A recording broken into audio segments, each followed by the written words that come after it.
আওয়ামী লীগ ছাড়া নির্বাচন ফলপ্রসূ হবে না। আর আমরা নির্বাচনে সে সময় যাব কি না যাব সেখানকার পরিস্থিতি বুঝে আমাকে সিদ্ধান্ত নিতে হবে। তবে উনি যেটা বলেছেন, ওনার কথার মধ্যে আমি একটা ফাঁক বলি।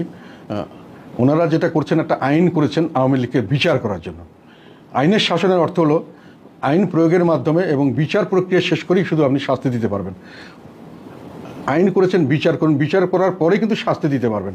কিন্তু ওনারা আইন করছেন বিচার করার শেষ করেননি, তার আগেই ওনারা শাস্তি দিয়ে ফেলেছেন যে কোনো রাজনৈতিক কর্মকাণ্ড করতে পারবে না। আবার ওইটাকে কার্যকর করেছেন, মানে ফাঁসির আদেশ দেওয়ার পরে কার্যকর করেছেন যে ওনাদেরকে ইলেকশনও করতে দেবেন না। তাহলে তো আপনি শাস্তি আগেই দিয়ে ফেলছেন, শাস্তি কার্যকরও করে ফেলছেন। তাহলে আপনি বিচারের নামে প্রহসন করছেন, মানে আপনি তাকে দোষী সাব্যস্ত করবেন বলে ঠিক করেছেন। আমি তর্কের খাতিরে বলছি, কথার কথা যে এটা বিচার চলতে 20 বছর হয়ে গেল, 15 বছর, 20 বছর। তখন দেখা গেল যে 20 বছর পরে কোর্ট বললো যে না, আওয়ামী লীগের নিষিদ্ধ করা ঠিক হয়নি। তখন কি আপনি তাকে আবার রিভেল্ট করতে পারবেন? সে তো তাদের 20 বছরে তো সে হারিয়ে যাবে, কেননা তাকে নির্বাচন করতে দিচ্ছেন না, সে দল কিভাবে টিকবে? তাহলে আপনি আইনের শাসন হলো বিচার করে শাস্তি দেবেন, আপনি শাস্তি দিয়ে বিচার করছেন। এটা তো আইনের শাসন হলো না, এটা আইনের অপপ্রয়োগ হলো।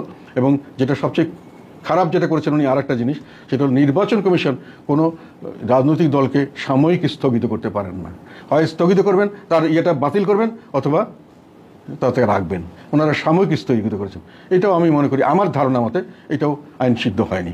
ফলে ওনারা বিচারের নামে প্রহসন করতে চাচ্ছেন আওয়ামী লীগকে। সেভাবে আওয়ামী লীগের আমি ফ্যান নই, আমি যেটা ঘটনা সেটা বলছি।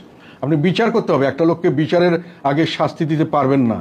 আপনি যে জেলখানে আটকে রেখেছেন তাকে আপনি জামিন দেবেন না, এটা হলো তাকে দোষী হওয়ার আগে শাস্তি দিচ্ছেন। এটা অন্যায়, এটা পৃথিবীর সব দেশে অন্যায় হিসেবে গণ্য হয়। যতক্ষণ তাকে রায় না দেওয়া হবে ততক্ষণ আপনি তাকে কোনো শাস্তি দিতে পারবেন না। কিন্তু লক্ষ লক্ষ লোককে দেওয়া হচ্ছে। কী বলা হচ্ছে? আওয়ামী লীগের আমলে করা হয়েছে।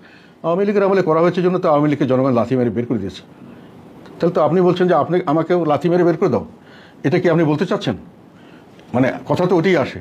যদি আওয়ামী লীগকে আপনি ফলো করেন, সব কিছু আওয়ামী লীগকে ফলো করা হচ্ছে, বাজেট আওয়ামী লীগকে ফলো করা হচ্ছে, সমস্ত জিনিস। তার যেটা বাজেটকে বলা হয় রাজনৈতিক দর্শন, এবং তার বাস্তবায়নের ডকুমেন্ট হলো একটা সরকারের এটা বাজেট, সেটাও হুবহু আওয়ামী লীগেরকে ফলো করে করা হচ্ছে। কাজেই আপনি ফেসিস্ট কোন দিকে নন?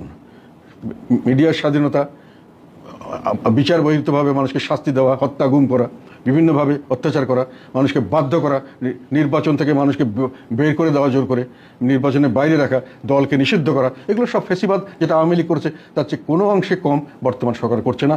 আমি মনে করি আমার রিডিংয়ে সমস্ত বিষয়ে বেশি করা হচ্ছে, আওয়ামী লীগের চেয়ে বেশি করা হচ্ছে। ফেসিবাদ যদি আওয়ামী লীগ হয়, এরা আরও বড় ফেসিবাদ।